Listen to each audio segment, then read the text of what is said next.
JDT akan berdepan cabaran tuan rumah Nam Den FC Khamis ini. Adakah JDT mampu membawa pulang 3 mata dari bumi Vietnam?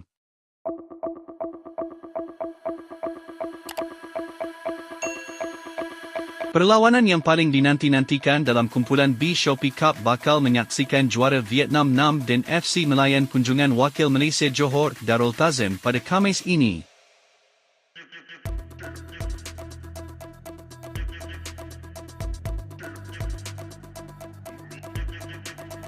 Ini bukan sekadar perlawanan biasa, ia adalah aksi penentu siapa yang bakal bergelar juara kumpulan selepas kedua-dua pasukan mempamerkan prestasi luar biasa sepanjang kejohanan.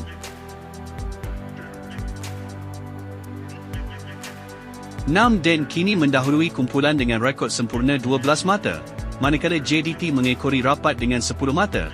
JDT memerlukan kemenangan untuk memintas Nam Den di saat akhir.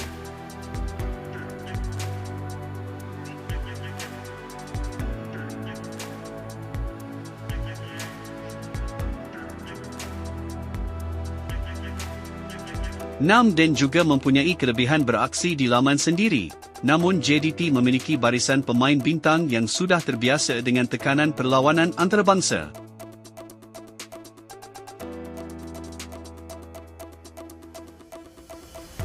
Adakah JDT mampu membawa pulang 3 mata penuh dari bumi Vietnam, atau Nam Den akan terus mengekalkan rekod bersih mereka?